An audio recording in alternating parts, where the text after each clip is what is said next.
I know that some of your audience will be followers of Jesus. Some of you won't. That's totally fine.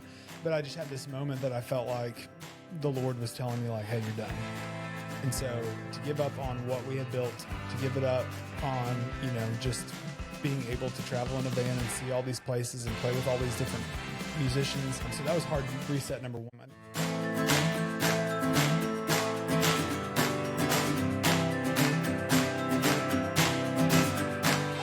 Hey, welcome to Hard Reset. Super excited you're here. Obviously, I've got my good buddy, Andy Thompson here, and he has made the time for us. And I love Andy and his story, and I hope you will too. Andy, let me ask you this one question that it is just driving me insane. Is it my deepest, darkest sin? I want to know Andy Stanley's deepest, just kidding. All right, so I'm going to give you four things. Okay. I'm going to give you four things. All right. And one of the things you choose can be the best thing. You're going to be the best thing in the world at. But the other three, you're going to be terrible at. Like the worst in the world. So of these four things, one, you're going to be... I'm ranking them. Yep. Okay. Well, no, this is you're deciding. Like, I'm going to be the number one person in the world at this one thing. And then the other three, you're going to be the worst in the world at. Okay. The four things are talent, brains, beauty, charisma. Whew. That's a good one. It's a great one, right? So, okay. The number one thing you're going to be the best in the world at. Well, I already have beauty checked off. So. Yeah, that's very clear. I think, honestly, charisma would be... Did I say that right? Charisma? Charisma, yeah. Charisma. I don't know why. I mean, it's spelled so weird. And it kind of charisma. Yeah, charisma. Sounds like a Mexican dish. I think that's chorizo. That's true. There you go. There it is. Charisma, I think, would be number one. Okay, but then also you have to be the dumbest person, the ugliest person, and the least talented person with charisma. But you're cool with that. But I can put them in order, right? No. Only one thing can you be the best in the world at. The other three, you're like at the bottom of the barrel. I want to back up. Okay. I thought I was putting them in order of what I wanted myself to be. Yeah, I think it would be the brains. It would have to be brains. Yeah. Smarts. Okay. Why? I think that the brain is the most magical thing. And your brain can convince you to do one thing or another. It can also take you down a rabbit hole. It can do all the things. Everything, if it starts with the brain, it's the foundation. It's like, if I can think through a process, or I can think through what kind of decision I'm supposed to make, if I'm the smartest or I'm Solomon and the wisest person to ever live, then I feel like my brain can go ahead and start. Shout out to the Bible. Yes. Yep. La Biblioteca. I think it would be brains. Okay. I thank you for asking for me. It's definitely charisma. Yeah. I wouldn't care, because I think if you have charisma, like all those things, like you'll have the smart people follow you around, and you'll probably have a beautiful wife. I don't know. Just for me, it was very easy. Instantly, when I heard that question, I was like, absolutely. Yeah, well, you kind of led me to not want to pick that answer. So I feel like I have a redo now. Understanding that. I want to go back to my original answer. All right, in 60 seconds or less, Andy, how do we know each other? Oh, you and I, we met in the year 2000 and probably 21 or 22. Yeah. So we've known each other for 4 or 5 years. We were at FFA camp, which is a camp down in Covington, Georgia. Shout out to the future farmers of America. That's right. Yep. And we instantly fell in love. After that, we had long candlelight dinner out on the field with thousands of middle school students. Oh, man. No, we really started talking about the Atlanta Braves because the postseason was starting to happen, and our mutual love and affection for them. And instantly, hanging out with you, one thing that you're so good at is just to make people feel welcomed and loved and cared for instantaneously. And so there's very few people that you meet in life that like just instantly connect. And I feel like you've been one of those for me, where it's like, no, I get him. and he gets me, and we can be goofy, but we can also be serious, or we can, think through a business idea or do whatever. Yeah. I've long looked up to you and at you. Because my height? Well, because of your height, but also like your stage presence is just incredible. And if you haven't seen Andy Thompson live in front of a studio audience, it is magical that you are. So I have known of you for a long time, and I'm just glad that Transit, shout out to Tom Shefchunas. Chef. Yeah. Remember that one time in Korea? I forgot y'all went to North Korea together. Yeah, interesting. So let me just get right into this. Like growing up as a kid, Andy, what did you think that your life was going to look like? I mean, that's such a good question. I think that, first of all, I don't know if I have the capabilities of even analyzing that. I think all I could think about was, number one, wanting to play for the Atlanta Braves. So baseball was... Yeah, baseball was a lot of my life for a long time. And it stinks, though, because obviously when you're in high school and you're right-handed and you top out at 85... there's not many options for you, and your curveball doesn't drop like it used to drop. So I quickly realized, that probably wasn't going to be the future, as much as I wanted that to be the future. But I remember hearing the statistic. I don't know if you know this, since you like baseball so much. I heard a statistic when I was in high school. I mean, I think there's only been 20,000 people who have ever stepped foot on a Major League Baseball field, period. No way. Like, who've actually played Major League Baseball. So when you start to do the statistics, which I have to do all the time because I want my son to be a good baseball player, I'm like, the chances of you actually being a Major League Baseball player are so low. I mean, you think about our area alone, there's a lot of travel teams, there's a lot of different baseball. I mean, you're talking 20,000 right here. Yeah, that's incredible. But who's to say that? No, that's totally true. And when you play with somebody who is that good, you realize, though, how good somebody is. So I have a buddy who played with Nick Markakis, who was a Braves legend for a few years. He was just Mr. Consistent. And he said when he stepped on the step on the playing field with him, he was like, I am a boy among a man. Like, he was that much better. So I think there is a level of, you realize, like, yes, you can try and you can do all those things, all the things that sports teach you, which are amazing. But it's like, there is definitely a difference between. Yeah, and not throwing shade on Nick Markakis. No, he's fantastic.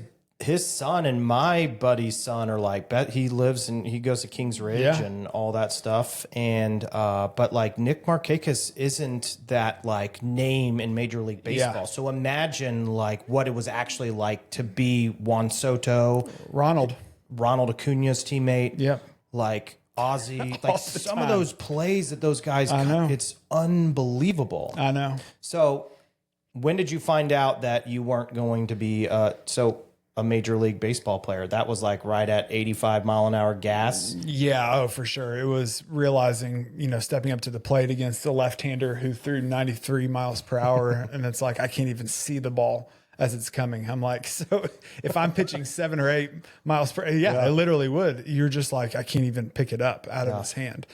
So I just realized, okay, maybe I'm not made for this. But also at the same time, I was in a band with guys that were about 5 years older, a rock and roll band, if you will. Yeah. So that's part of pictures on the internet that we might post. You totally can.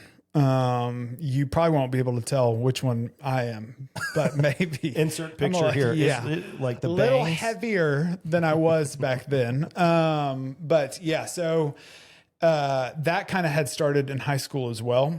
So I had like these two kind of tracks going where it was like baseball and then music. Yeah, and so really music ended up taking the center. So after high school, I literally had to go to my parents and say, "Hey, I'm not going to college. I'm going to go chase this dream." So I had to learn how to chase a dream real quick. Were your parents cool with that? They were. They wanted the guarantee of, okay, when you decide that you're done with that, you'll go back to school. And I told them that. I said, I'll go back to school. If this doesn't work out or this doesn't pan out, I will 100% go back to school. So I think they just wanted that guarantee. But also, I mean, you're a parent. I'm a parent. It's like you want your kid to not look back in life with regret. So I think they had a sense of that, of like, well, yeah, he should try it. And we had record labels like that were contacting us at that point. And so it felt like hey, we are headed in the right direction. It's just more of, can we go try and do this? Yeah. Well, I don't know if my parents would have, allowed that. Like, I was just talking to someone the other day, and we were talking about like when you get done with high school, you have to go to college, and once you get done with college, you have to get a high school, or you have to get a job, and then you have to get married, and then you have to have kids, and like that's the actual life. And this is not throwing shade on my parents at all, but like that's pretty incredible that your parents were like, yeah, man, you should go chase your dream, because that's not necessarily the norm. It's not necessarily a norm. And I think, it's weird now that you're a parent and thinking about even your own childhood or your growing up. It's like, I bet you they had dreams that they wanted to accomplish. And maybe part of me going and doing that, fulfills something inside of them as well. So I think the fact that they were that supportive. Now there was a caveat of like, if this doesn't work out, I want you to go to school, and that was fine. I was willing to sign up for that. So for 3 to 4 years, I guess it was about 3.5 years, like we got signed, record came out, and then just toured nonstop. And so I've been to 49 out of the 50. Which one's missing? Sorry, 48. North and South Dakota. You haven't been? No, because no one tours there. You basically come down to Iowa if you're going to see a band. Well, I think there's 2 things that we need to check off our to-do list. And wouldn't that be incredible if we could do North and South Dakota together, holding hands, just embracing each other together? And you can sing, and like we can complete all 50. I feel like we can. What types of songs do you feel like we would cover? Like only like classic church songs, or Shaggy. What Shaggy? Is that a church song? No, it's just like this terrible R&B artist. Yeah, I digress. All right, so let's bring this back. Let's rein this in. All right, so Andy, there's someone watching this podcast right now because it's called Hard Reset, and we want to talk about a moment in our lives with you, personally or professionally, where you just basically were going down this path. You get to this spot, and you're like, nope, this is not for me. Reset, 180, and go out. What was that moment for you? So I have 2 hard resets. So one was at the end of the band days. I was in Buffalo, New York, and I know that some of your audience will be followers of Jesus. Some of you won't. That's totally fine. But I just had this moment that I felt like the Lord was telling me, like, hey, you're done. And so to give up on what we had built, to give it up on, just being able to travel in a van and see all these places and play with all these different musicians. So that was hard reset number 1. And there's a Ben Rector song called Boxes, and it really summarizes my life, and it's leading into my second career and choice in life. But there's a song where he basically is cleaning out his office, and he finds all these CDs that people have given to him over the years to try to get interest in, like, hey, maybe we could tour together, or maybe we could do whatever. And so he goes through these boxes of these CDs, and he starts listening to them and sees all these different things. And he has a line in there. He says, I bet you that these people now, I'm not going to say it exactly right, but I bet you these people who had dreams before now are either teachers or pastors. So guess what I did? So after my hard reset, it was funny because he's right. Like, it's the same type of personality. A musician who's on stage is kind of the same personality of what a teacher and a pastor would be. So what I did was I followed what my parents asked me to do. Went back to school. Where'd you go? University of North Georgia. I have an education degree. Awesome. So I knew that they always need male teachers. And so I thought no matter what I end up doing, maybe that would fall back on. But then I became a pastor. So that's the funniest part about that song. Like, you listen to that song, I'm like, it's my life. Yeah. Like, really wrapped up real quick. That was hard reset. Number 1 was, kind of giving up that dream that, make it big. Yeah. And to be super successful in that. But then for 12 and a half years, I was a pastor at North Point at a whole bunch of different jobs. But the main ones that I had were with middle school students, which was my actual degree. Got a seminary degree, did all of those different things. And then about 2 years ago, I had taken a job that was honestly one of the most helpful jobs that I ever had. I wasn't a right fit for the job, but it was the most helpful for me of just providing that kind of clarity. just of what I wanted to do with the rest of my life. You know, it's really hard because business world and church world seem like they're on two different planets. So you kind of have this really frustrating point of like, hey, listen, I've been dealing with huge budgets. I know how to work with people. I know how to lead people. But when you write that down on a resume, it literally, like, to a business person, it means nothing. Unless you knew our organization, or unless you had an in with our organization. Like, for example, if I came to you with my resume, it would mean something because you've experienced something. But there was this moment where my hard reset of just realizing, I don't think I can, I think I need to take a break from ministry. I need to do something else. But I'm in this really hard spot of my resume is 12 and a half years at one single organization. If you don't know what our organization does or how successful it is or how big it is, like, I'm lost.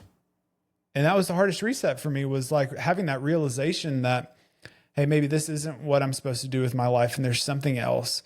But then that something else was so scary because it was like, is anyone even going to realize the skills that I have or see if that can translate? I relate to that so much because I didn't go to college. And so my resume was like, I don't like have a degree. You need a degree. But I don't have those things that you need. You're just going to have to take a chance on me. And what I love about your story is you didn't like go out to maybe have someone take a chance on you. You took a chance on yourself. Yeah.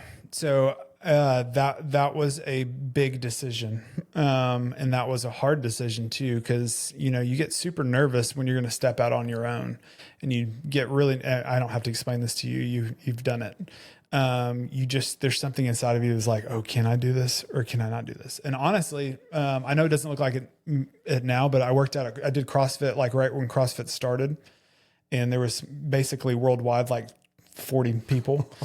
But what CrossFit taught me was I can push through anything and I can get to the other side. So even how hard the workout was, it didn't matter. Like, my body can actually push myself to it.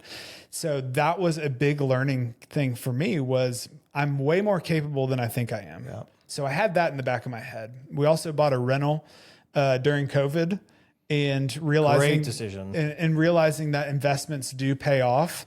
And so that was a risk.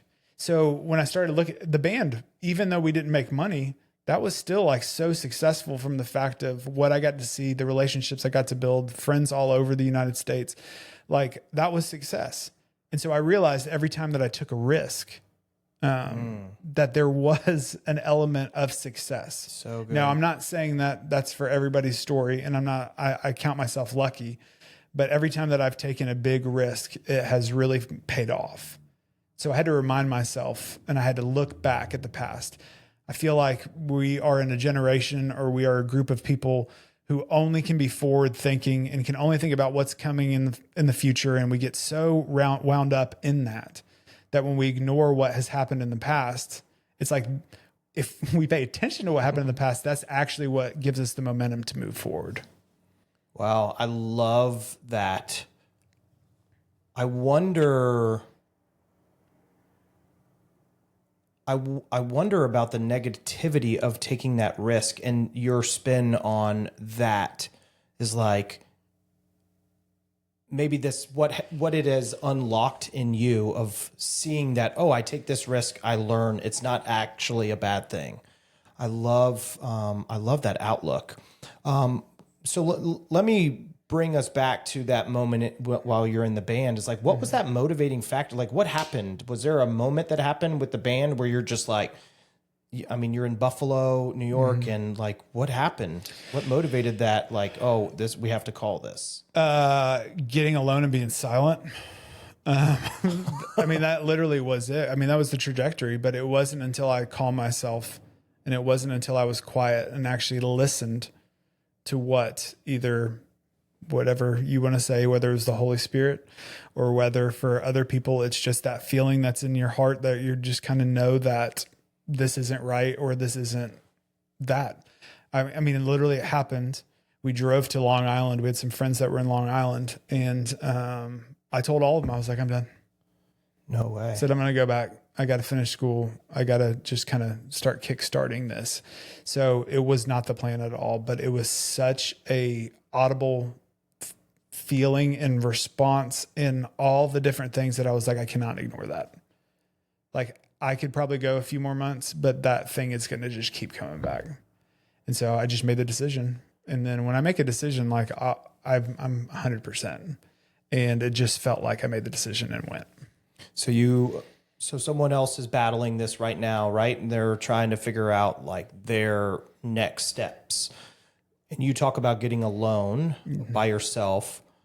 What does that look like? Like, are you journaling? Are you like just sitting there in the presence of God or the Holy Spirit and just like, like, what does that do? Like, if I was sitting watching you be alone, what is that scenario? Yeah. So solitude is a really lost exercise in our day to day. You think about a phone. Think about the phone from just the point of alerts or banners that come across that are telling you a new notification, all these different things. Like your brain is going like this over and over again. So I feel like through the generations, it has slowly kind of gone the way. It wasn't until like I guess it was in high school or no, it was in college.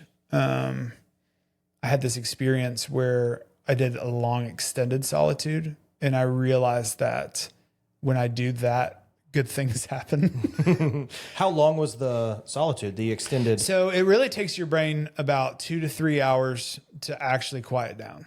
So you're like committing to probably an 8-hour day. Okay. And that sounds ridiculous for a lot of people, but also it's like everything else can wait, and what you gain from it is really big. So I had just learned to do it in small increments for a really long time. But then once I made that jump to, it really genuinely takes 2 to 3 hours for your brain to stop and to be quiet and still. So what it looks like for me, back to your original question, it can be journaling, but journaling gets distracting for me. I probably have some kind of form of ADD to a certain degree. I think we all do. I think that's what phones have created for everybody. Absolutely.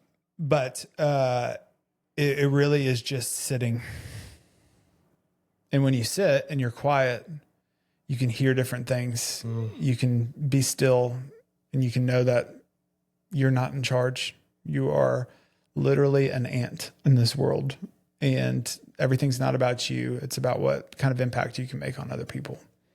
So that process has just stuck with me of prioritizing that. Even now in our hard daily schedules of a 7-year-old and a 5-year-old and waking up early, et cetera, like I have to wake up early so that I get about an hour by myself before I can actually be a good dad or a good husband. If not, what time is that? It's usually anywhere between 5 and 5:30. Okay. And you're just sitting by yourself. So someone's going through something. It's like, do you have a special place that you go? Is there like... Yeah. I mean, it's always on the couch, and it's just always trying to just be silent and not think about what's about to happen in the day, not think about, what we have to get done or what videos we need to edit or what meetings I need to have. It's like, it's just sit and be still. Yeah, I love that. Ever since you had told me that, a couple months back about being alone, like I'm the guy that is like deathly afraid of being alone with his thoughts for whatever reason. And maybe that's just the enemy, right? Saying like, you don't need to be alone. But like that thought is so foreign in the arena of where we're growing up right now and how we're living our lives. Is like, it's the fastest to failure. It's the quickest to post. It's like all these different things that you have to be fast, and slowing it down and practicing the solitude is very much a lost art. I think there's a lot of validity to that, of like just sitting in it. I can't imagine my brain shutting off after 2 to 3 hours, but it sounds like it would. Well, you think back to, not to go even scripturally, or you go back in just history, people had a lot of time. And some of the philosophical people who wrote some of the, the Socrates, all these different people, they had nothing but time. And they probably had nothing but a lot of time to themselves. And when you look at great theologians, like I promise you, the majority of the common factor of all of them is their prayer life and their solitude life. Like you can see it just over and over and over again. What Jesus did on this earth, whether you believe in Jesus or you don't believe in Jesus, he was a historical human being who is here. And what he did was always retreat. What he did was always get alone. What he did was spend time with himself, with God, the Father, like all those different things. And so if we don't pay attention to that, or we don't look at the philosophical people who were doing that, and theologians who do it as well, it's like, feel like we're cutting ourselves short by not doing it. And I promise you, it's not going to be something that you regret. Even for somebody who is extroverted like you, it's like, if you can just get alone and silence yourself, your best ideas are going to come out. Everything is going to be better. Yeah. It's just, making that time. Making that time. That's the big thing. Yeah. Making the time is putting it on the calendar and saying, we can't film that day. We can't have any meetings that day. Like, you have to stick with it. Yeah. I have this vision in my mind. Have you ever read the book, The Shack? Yeah. And it's like it's the book where the guy's like goes and basically meets the Father, the Son, and the Holy Spirit after his daughter dies. And I think of that, like when you told me about getting alone in solitude, I felt that like going to this shack, basically like next to a creek, because I would need all of those things, right? I'd need to leave my, like all the other things that would get me distracted to be able to get to that moment. And I need to do that. Well, we all have crap in our lives, whether you do believe in Jesus or not. I know I've said that numerous times, but I feel like it applies for everybody. Everybody has something in their life that's either an affliction, addiction, depression, all these different things.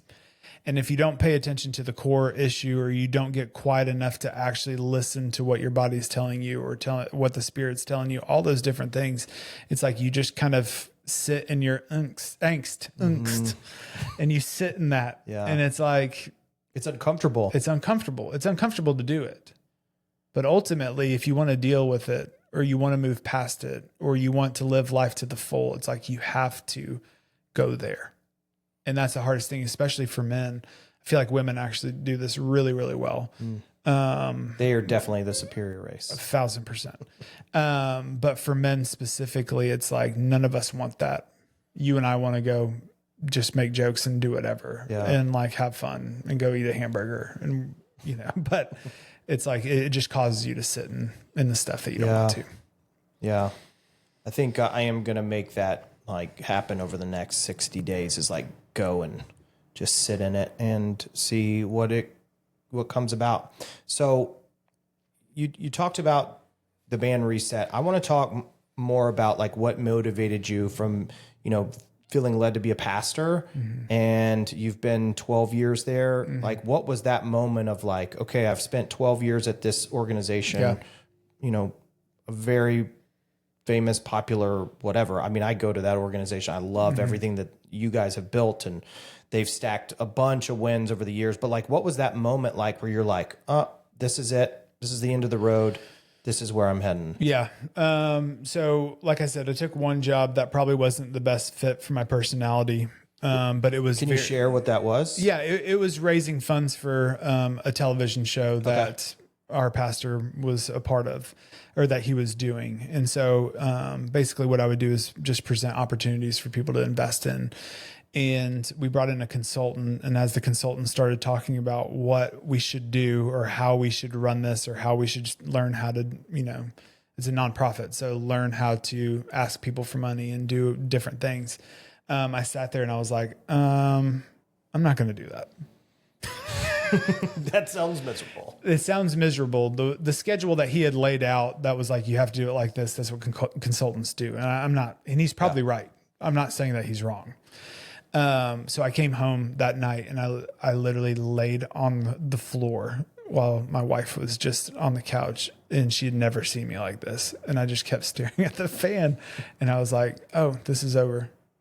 Like, this is done. And it was in that moment that I realized, okay, I've got to do something. I've got to figure out something. And so it began this whole journey. That was the single moment of like the hard reset, of like, I have to figure out something. Did you talk to her like in that moment of like looking at the fan? Yeah. I basically was like, what this guy said, I'm not willing to do. And I'm not saying he's wrong. He probably is right, but that's not what my personality is. And that's not what is going to. It's honestly the first time I probably stood up for myself. Wow. Because I'd taken a whole bunch of different jobs just to appease other people or hire up people. And I'd worked to get to a certain degree. And I think it was the first time that I was like, I think I'm going to be a little selfish. And I also realized that this isn't my gifting. This isn't my setting. My setting is, you and I having a conversation and you can tell me everything that's going on and I can empathize and sympathize and do all the I's with you, like we can sit there and I can help you get somewhere. And that was more of, I just didn't want to do it. Yeah. I really didn't want to do it. So, and it's no fun asking people for money. Correct. It's not at all. I mean, even in business, when you're actually doing a service, it's not fun. I hate that part of my job. I don't like money. I don't like money in general. I mean, I know it's necessary and we all need it, but it's literally like, I just don't like it. So it was in that moment that began literally, I guess it would have probably been, about a 1.5 year journey to where I am today. And so through that, I ended up moving back to a different role because my buddy saved me and basically offered me. Shout out to the buddy. Yep. Shout out to the buddy. I'm not getting emotional. I just all of a sudden it felt.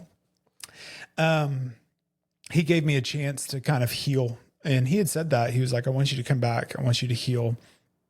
And I want you to figure out what's next. And it was the greatest gift. Because him and I kind of had not a falling out as I left, but it just didn't sit well.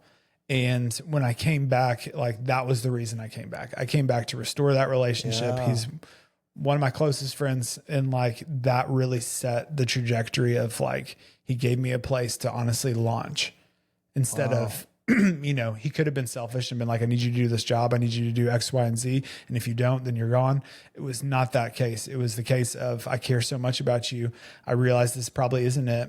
Would you give me a year so you can do some of these things? You can pay your bills. You can do all this. And then you can go and do what you need to do. So it ended up being 1.5 years. And he was the catalyst of basically telling me to stop working where I was working. And he was like, I think it's time for you to move on. And I looked at him. I said, you're right. Let's pick a date. So in that 1.5 years, what I realized about my hard reset was I needed to find a job that was fast paced. I needed to find a job that was nothing but creative stuff. And then I needed a job that had my hands in about 5 or 6 different projects at the same time. Wow. Okay. And then I also wanted a job that there was no ceiling because like I kind of talked about earlier, is like, I realized I was at the point in the organization where it's like, I don't think there's that much further that I can go.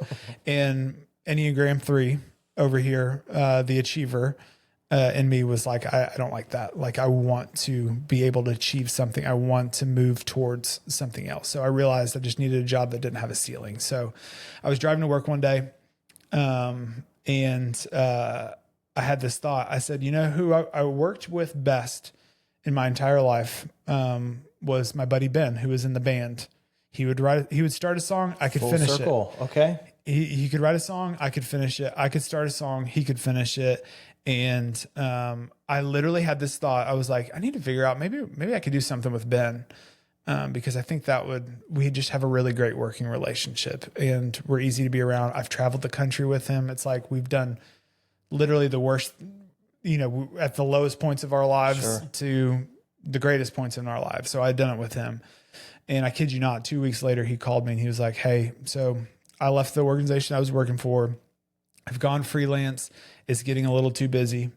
And I'd be curious if you'd be willing to start helping me with some of this stuff. And so then it started our company, which is We've Got You Creative. And it started right then. And so luckily, because my friend who had let me come back to work for the church, he genuinely, it provided that buffer of we can build something. And then once it gets to a certain degree, I can leave. So it wasn't an irresponsible hard reset. Yeah. It was a gift, 1,000% a gift. It wasn't an irresponsible reset. It was an actual methodical / I knew what my number had to be. I knew what kind of retainers I needed to get in order to make that leap. And then when I started to tell him that, that's when he was like, all right, it's time. Yeah. So in that, like, what has the last year and a half been like for you? Yeah.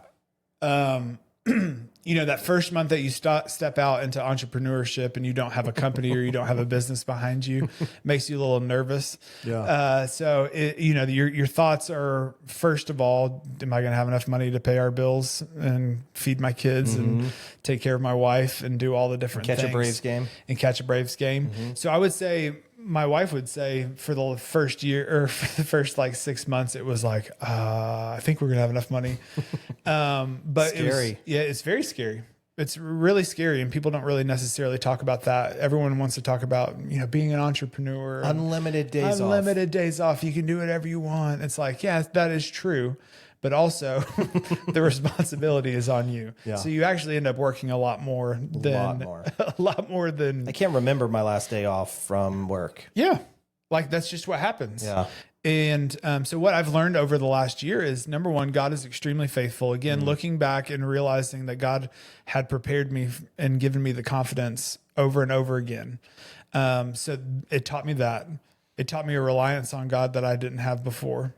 And genuinely, that surrender, the genuine, it's been so many months where I'm like, I don't really know if that job's going to come in. And then it pops up.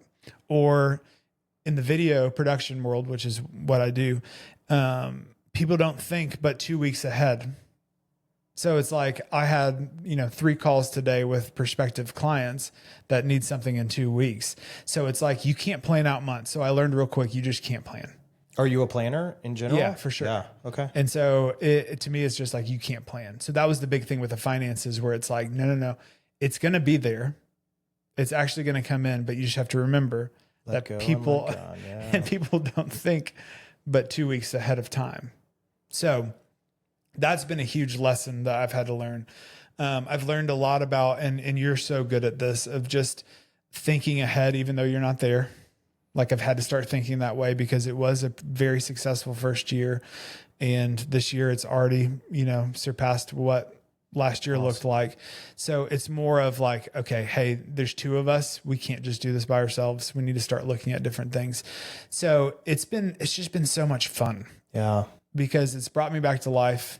And it's not that the church didn't do that. Like I genuinely love leaning into people's problems, but I feel like I'm doing ministry now more than I was even when I worked at the church because of who I'm interacting with, who the clients are, who don't know Jesus or who don't have a relationship with him. It's like, that's the people I'm around all the time. Wow. And so maybe they will see something different, or maybe they will feel something different. So for me, it's just been nothing but, it has been a wave. The financial thing feels like a wave. But then everything else personally, family wise, I'm spending more time with them, honestly, because I'm working the majority of the time at home. It's like everything else has gone up. And it's so much fun. So no turning back. No turning back. I think you probably feel this, and I would ask this to you. It's like, could you ever go back and work for somebody else? On the really bad, like the valleys of the business, I'm like, I wonder if I could like go grab a paycheck from someone else. Absolutely not. And I just interviewed someone, and the same thing. It's like the valleys are like where you're getting tested and you're trying to figure it out. And no, the answer, long story short, no, I couldn't. Right.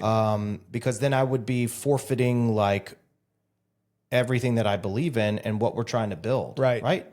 Just like you said, there's ups and downs in all businesses. No, I don't think I could. I think if I did though, I would be so much more, I would be such an incredible employee if I ever went down that road. Sure. Yeah. Because sitting in this chair that I sit in now, it's like, oh man, okay. It's hard. It's It's very, lonely. very hard. It's hard. It's all the different things. Just to be clear, if I was going to go work for somebody, I would work for you. I'm honored by that. I can't say You would that get a I job would. in a heartbeat. I don't think I could nail a shingle, if that's what you bet call you it. could. I've had shingles Yeah, before. we screw shingles now. Kidding. No, I'm just screwed kidding. in? No. I just wanted to say that. But yeah, that's the big thing. It's like you experience a freedom, and the organization I worked for was great, but it's just like, there's a chain of command that has to an idea, even just an idea has to go through like 6 or 7 people. Yeah. And it's like, I don't have to do that. Yeah. We don't have to do that. Ben and I don't have to do that. Ben, you good with this? Great. We can move forward. We're going to run with it. So that's the fun part. And I do feel like it would be a very hard adjustment for me to go back. Yeah, no doubt. I do love that part about being an entrepreneur is like, for example, this podcast, it's like, I went to Tracy and I'm like, hey, I have this idea of like, I know all these great people that aren't famous or, you know, all over the place that have these incredible stories of this hard reset in their life. I just want to have conversations with those people. Yeah. And that's where this stemmed from. And I love having the freedom of saying, hey, like, this is the direction we're heading now. Yeah. And I think you do it in such a good way of like, you really don't have anything to gain from this. It's more for the audience and the fact that they can hear whether they can relate to my story or they can relate to any of your other guest stories. It's like, hey, you just want to encourage them. You just want to make sure that they know that they're not alone. Yeah. And I respect that about you. Well, thank you. But I did want to kind of just bring this back to the moment of, I can close my eyes and envision somebody that's going through the same thing that Andy went through, either in the band or in ministry and starting this thing. Like, what do you wish? It's a 2-part question. Like, what do you wish somebody would have told you, like at the start of the hard reset? Like after you have that moment of like, hey, it's it. I'm going to reset and start it. What do you wish someone would have told you? And then what would you give or tell someone that is trying to decide to go into this moment? Yeah. Number one, I would say that risk is worth it. Life is way too short to not risk something. So what I mean by that is like you see a bridge that is over a canyon. Okay. Okay. And a lot of people won't risk it and will be like, I'm not going across. But if you actually go to the middle of it and you look out and you see this beautiful scene that you could have never seen if you hadn't taken the first few steps. And I feel like that's what we get into. We're taught to go get the degree, which I'm kind of glad that you didn't. Yeah. Go get the degree, you know, work really hard. It pays off. True to a certain degree, but other politics have to come into play. Doesn't matter how hard you work, you will get noticed. Don't get me wrong, but it's like there's still other elements that are in the play. And I'm trying to remember where I was going with that, so I kind of forgot. But yeah, work hard, politics go into play, and I don't remember where I was going. Yeah, no, we were addressing basically that the person. risk. Yeah. Yeah, sorry, the risk. Yeah, the risk of being able to do that. And in the visual that I had of like the bridge over the canyon is like, how about the guy that like envisions building that bridge on the canyon? Yeah. Right? Yeah, right. Because that's kind of like where you're at right you're now. right. It's like you're building this bridge you're exactly to this right. other side we've got you creative. I'm 6 planks in. You know? Yeah. Like I've got an organization does have an arc. Yeah. And so it's interesting to just think about like we're down here. Is it all the way up here yet? No. Is it all the way down here again? It's not. Yeah. But there's just that. So I think the big thing that I would tell somebody if somebody is in a hard reset is be willing to take risks. And then I think the big thing, like I said earlier, it's like if you can pinpoint the times where you took risks and then actually point out what came from that. Now, if you took risks in a dumb way, I'm not responsible for that. But if you did take a risk that did pay off, or the majority of the time it does, you pay want all off, that. Yeah. Yeah. Like remind yourself that risks actually can happen, and risks can, I mean, for example, you had to take a risk asking Tracy out. I had to take a risk asking Tiffany out. Like there's risk involved in everything. There's risk in having kids. You know, there's all these different risks. So if you can remind yourself of risk is okay, and you can look back and see, okay, from this point when I took that risk, this happened. It's like you can kind of start painting the picture of like risk isn't bad. Risk is actually can pay off, and risk can also lead you to where you want your life to be. Yeah, I heard this incredible, piggybacking on the risk thing is like Tom Brady. Someone was asking Tom Brady, like, hey, talk about Super Bowl, whatever he won. And he's like, you don't want to hear about Super Bowl, whatever. Let me tell you about the times that I lost and I failed and I had to pick myself back up and go on that. So I love that. Is there anything particular that you wish a year and a half ago, now sitting in this position that you're in with Ben, that you would have known? Or what I would like to know? Or what you have liked to known, yes. Yeah. Again, with risk, it's just inconsistency actually is fine. Inconsistency being, I wake up every morning, I go to a work and I work for 9 to 5 in an office, then I come home. That's consistency. Inconsistency of what our schedule looks like, of what the home life can look like. You know, my wife homeschools, so I'm with them all the time. So there's no consistency of just even when I can get work done or when I have to go to the office and shut the door. I work in my car a lot. That sounds ridiculous, but like I'll go sit in a parking lot because it's just quiet and I can move things done. So the inconsistency of like, there's no 9 to 5 to get to, but you have to figure out when to work. You have to figure out when to do all these things. I would say the same thing about finances. It's like, there's some months and you're in the exact same business. Not the exact same business as us, but you know what I mean? Yeah. Like the same. I'm in the same boat. In the same boat where it's like you have huge months and then you have okay months and then you've got medium-sized months, you've got low months. So just being able to plan out of like, hey, inconsistency is okay. It's going to take a while for you to learn what a normal flow looks like. And I think that in all jobs, it's like you have to figure out what the normal flow is. When I would hire people, I'd say, hey, you're not going to feel secure in your job for a year. And that's okay. But once you've kind of experienced the flow and once you experience the people and once you experience the volunteers, once you experience all these different things, you'll be really confident. And that was what was always difficult because usually if you hired really good people, they'd get taken real fast. But really it took 3 years for them to be a master of their job. And that was the bad part about the organization, in my opinion, because they only made people wait 2 years. And it's like, yeah, but that third year. So I would just say inconsistency is okay, and learn what your new consistency looks like. Yeah. What risk are you ignoring right now to take? Ooh, that's a good one. I think hiring people. It's funny. I'm going to interrupt the question to answer this for me because it's funny when we were in our infancy, Tracy was like, we can hire someone, but it's only part-time. Yeah. Because it was like, for some reason, it felt more like doable because hey, this is just a part-time job, just so you know. But every time it turned into a full-time job.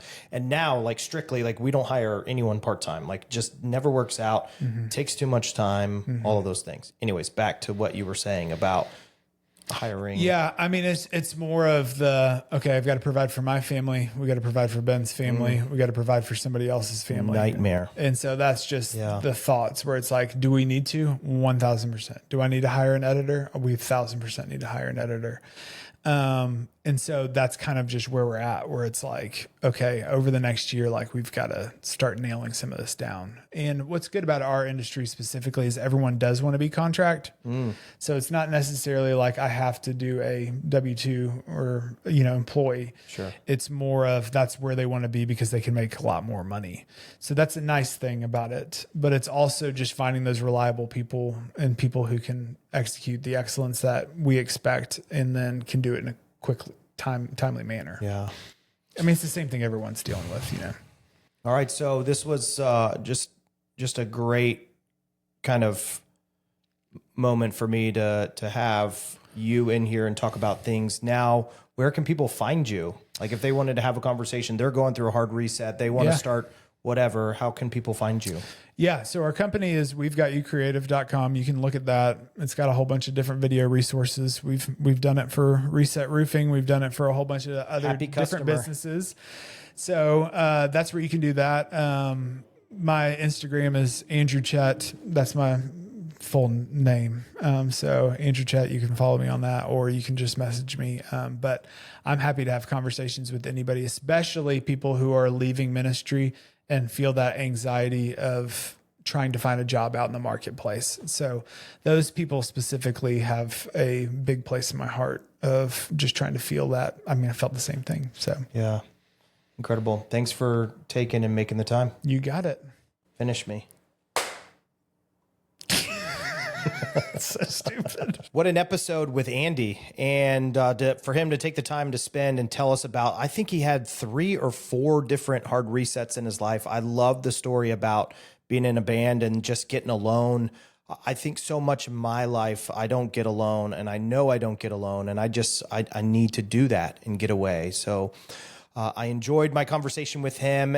Obviously, this whole thing is because of we do roofing, and if you know someone that needs a roof or a roof repair, obviously, if you would refer Reset Roofing to them, that would really help us pay for all these podcasts. So thank you so much for watching. We'll see you on the next one.